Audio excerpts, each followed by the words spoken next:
I'm Ashlyn. And I'm Zach. And we're traveling A to Z. This is Sierra, and right now we're in Donner Pass.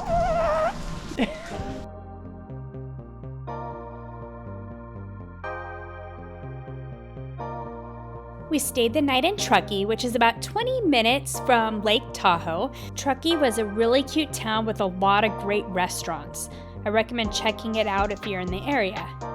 Truckee allowed us to have easy access to go to Donner Memorial State Park and to hike the Donner Pass, the Summit Tunnel hike, which is an old abandoned railroad.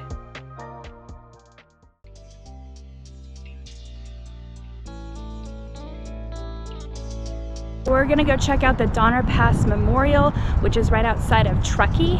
It's $10 to park here, and they have a museum, actually a few museums, interpretive trail and monuments, and we're gonna go check it out.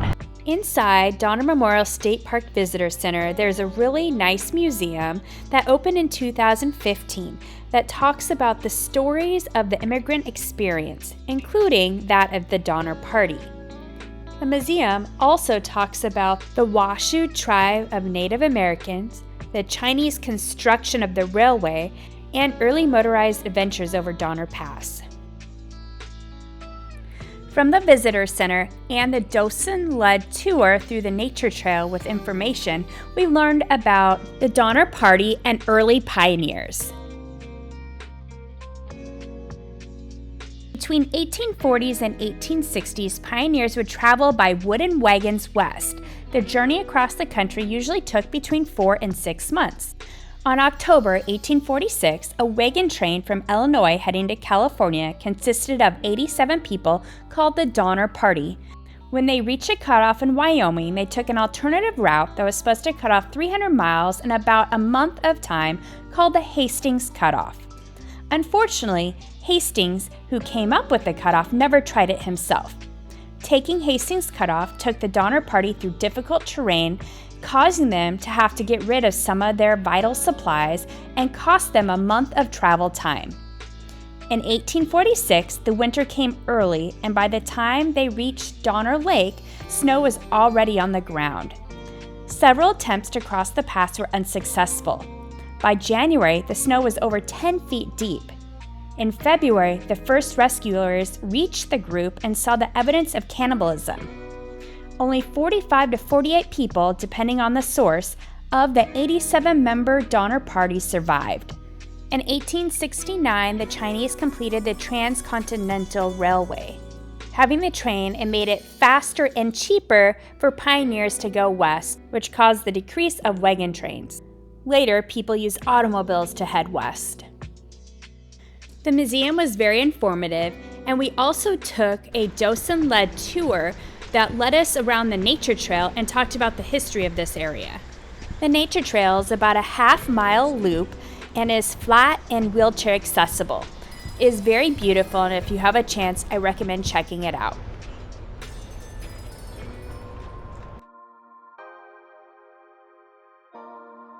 Currently driving to the end of Donner Lake, or formerly known as Truckee Lake. We're going to go get some lunch. We just went to the Donner Memorial Museum and went on a docent-led tour through part of the interpretive trail, and they told us about how the pioneers came. And now we're going to check out the lake and hopefully go check out some of the railroad tunnels that the Chinese built. Behind me is Donner Lake. It's also called Truckee Lake. They have a nice little park where you could pay to get in. It has like a swimming area, a beach, has a little playground. It was like $12 a person. So we didn't go, but you could also go outside and you can pretty much get in the water. There's just no beach. And they have all these docks along the way that you could just go to if they're free, which is kind of cool.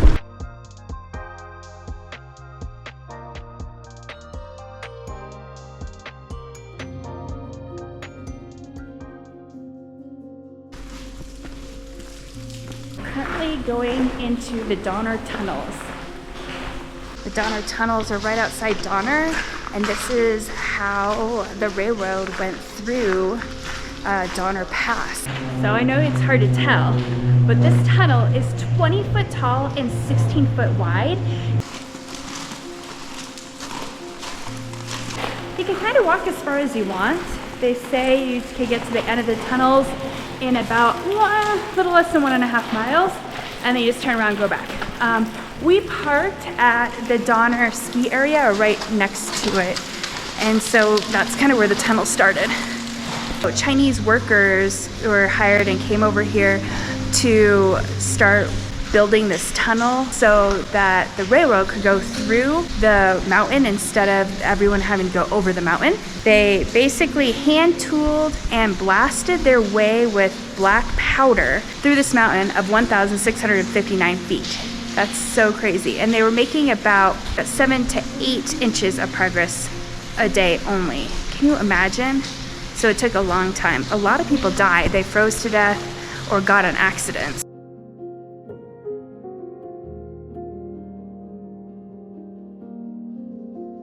This is a pretty popular trail for hiking. There's quite a few people here. One thing I recommend is bringing a light source, like maybe a flashlight or a headlamp, because some of the tunnels are long and dark. We're here right now and it's a little wet, and so you kind of want to walk on the sides of the tunnel, otherwise you're trudging through water. So it's nice to have a little flashlight. There's a trail and a parking lot kind of behind me, which is pretty uphill. It's pretty strenuous. Ours, we just parked in the parking lot. It's been flat, so it kind of comes up to where the tunnels are. As you're doing the hike, there is some areas where there's open air, so you're not completely in the tunnels the whole time. Look at the snow.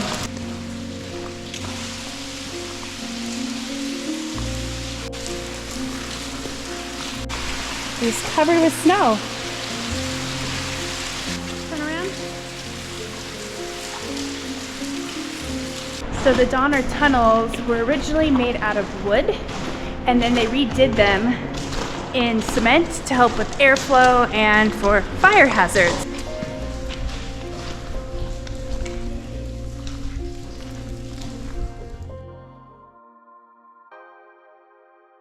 Baby! First time seeing and touching snow. She's not sure if she likes the snow. Behind me is the tunnels that we just hiked. That is tunnel number 6. Tunnel number 6 is the one you could go through. I'm not sure if you could go through any of the other tunnels, but as you drive up the 80, you can see a lot of the tunnels alongside of the road. They say there's about 40 miles of tunnels all the way through this pass. And then behind me is Donner Lake. We're now heading to Tahoe City to check out the Truckee River outlet.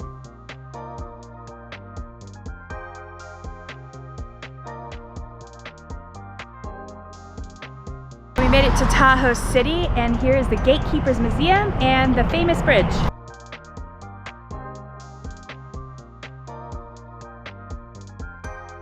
That is Lake Tahoe, and it flows into the Truckee River, and we are standing on the dam that controls the water flow.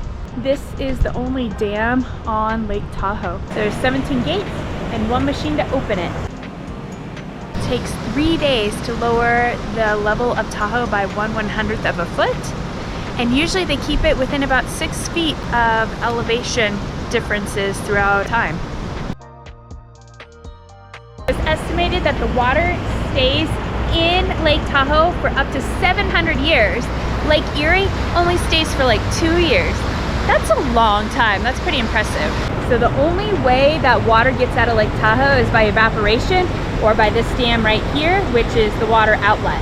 So there's 17 gates. Right now, only one of the gates are actually open, flowing the water from Lake Tahoe to the Truckee River, which then goes to Pyramid Lake.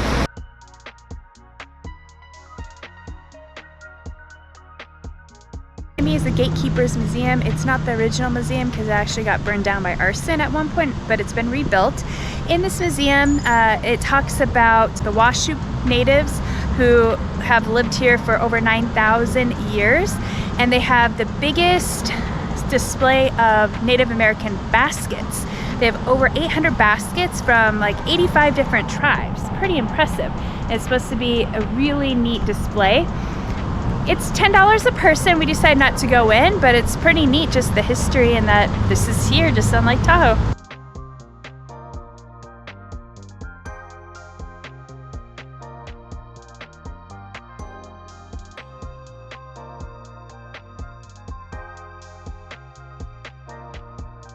I hope you enjoyed part 2 of our Tahoe road trip and our detour to Donner Pass. Join us next week for our part 3 of our scenic road trip around Lake Tahoe. Please subscribe below to follow more of our adventures.